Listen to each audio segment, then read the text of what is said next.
الحمد لله رب العالمين والصلاة والسلام على خاتم الأنبياء والمرسلين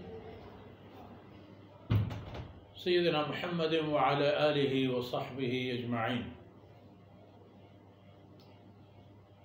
أعوذ بالله من الشيطان الرجيم. يا أيها الإنسان إنك كادح إلى ربك كدحا فملاقيه. سبحانك لا علم لنا إلا ما علمتنا إنك أنت العليم الحكيم. رب اشرح لي صدري ويسر لي أمري واحلل عقدة من لساني يفقه قولي واجعل لي وزيرا من أهلي. رب زدني علما وارزقني فهما.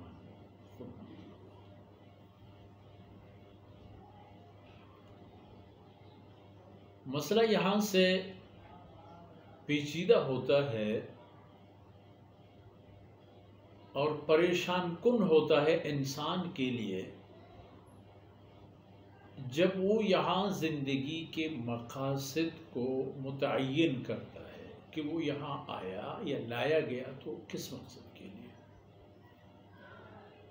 کیونکہ انسان کے سامنے یہاں احتیاجات بھی ہیں، ضروریات اور حوائج ہیں، مسائل اور مشکلات ہیں، مسائل اور مشکلات کا حل بھی ہے، حاجات کی برابری بھی ہے. مگر مسئلہ یہ ہے کہ الدنیا حلو خضرہ، دنیا لذیذ بھی ہے اور دید زیب بھی ہے، جلوناک ہے اور خوبصورت ہے. اس لیے انسان کو اپنی طرف کھینچ لیتا ہے. جبکہ قرآنی تاکید وہ انسان کو آخرت کی طرف متوجہ کرتے ہیں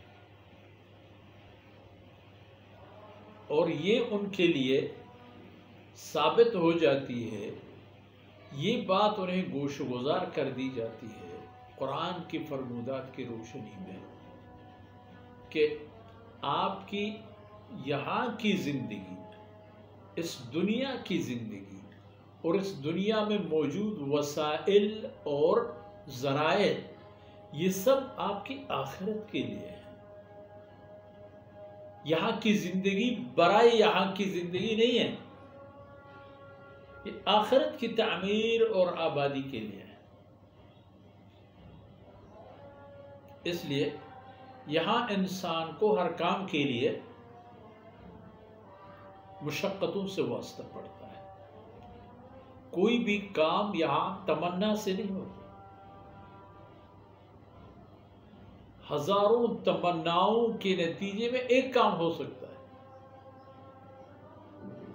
ہزاروں خواہشیں ایسی کہ ہر خواہش پہ دم نکلے. اور انسان کی تمنا اور آرزوؤں کی رسی بہت لمبی ہے اور حدود بہت وسیع و عریض ہے. اتنے اور ایسے کہ تمام تک انسان کا پہنچنا ناممکن. اور دوسری بات یہ ہے کہ یہاں کی مشقت جائز میں بھی اور ناجائز میں بھی، صلاحیتوں کا استعمال جائز یا ناجائز دونوں صورتوں میں آپ انرجی کو رہے ہیں، خرچ کر رہے ہیں، اڑا رہے ہیں. اِنَّكَ كَادِحٌ إِلَىٰ رَبِّكَ، اے بنی نوع انسان تم جا رہے ہو افتان و خیزان، گرتے اٹھتے بیٹھتے مشقتوں پہ مشقتیں سہتے ہوئے جا رہے ہو. کہاں؟ إِلَىٰ رَبِّكَ، اپنے رب کی طرف. اور جانا بھی ایسا کہ چاہ نہ چاہ، خواہ نہ خواہ، آپ جا رہے ہیں، آپ ایک ہوائی جہاز میں بیٹھیں گے، اس کی آرام دہ کرسی پر بیٹھیں گے، آپ کو ایسا لگ رہا ہوگا کہ یہ تو اپنی جگہ پر آسمان میں کڑی ہے، لیکن در حقیقت وہ ایک بہت تیز اسپیڈ سے اپنے منزل کی طرف رواں دواں ہے۔ یہ زندگی بھی اسی طرح، اس کے اندر بیٹھے ہوئے 2 قدم آپ جا رہے ہیں، ایک قدم دن کا، ایک قدم رات کا۔ اِنَّكَ كَادِحٌ إِلَىٰ رَبِّكَ۔ نمازوں میں مشقت، سردی کو تحمل کر کے نماز کے لیے، اللہ کے دین کی سربلندی کے لیے، نیک اعمال کی ترغیب کے لیے سردی گرمی کوئی بیچ میں رکاوٹ نہیں بن سکتا۔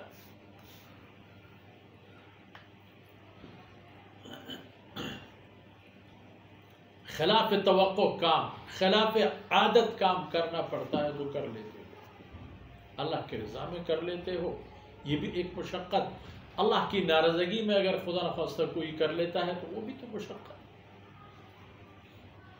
فَمُلَاقِيهِ، اللہ سے ملنے والے ہو، اللہ کے بارگاہ میں حاضر ہونے میں لمحات کی دیر ہے، کیونکہ دنیاوی اعتبار میں اگر آپ دیکھیں، آپ تو محو سفر ہیں، ہر لمحہ ہر لحظہ انسان کو آخرت سے قریب اور دنیا سے دور کر دیتا ہے۔ فَمُلَاقِيهِ، اللہ سے ملنے جا رہے ہو، اب اللہ رب العزت کی بارگاہ میں پہنچو گے، اللہ کی خدمت میں حاضر ہو جاؤ گے، حاضر کیے جاؤ گے، تو وہاں کیا ہوگا؟ اگلی آیتوں میں ان کا تذکرہ آئے گا۔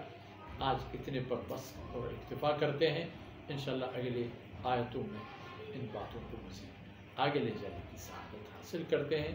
اللہ تعالیٰ ہماری کوتاہیوں سے درگزر فرمائے اور اپنے رحمتوں سے دنیا اور آخرت میں ہمیں مالا مال فرمائے۔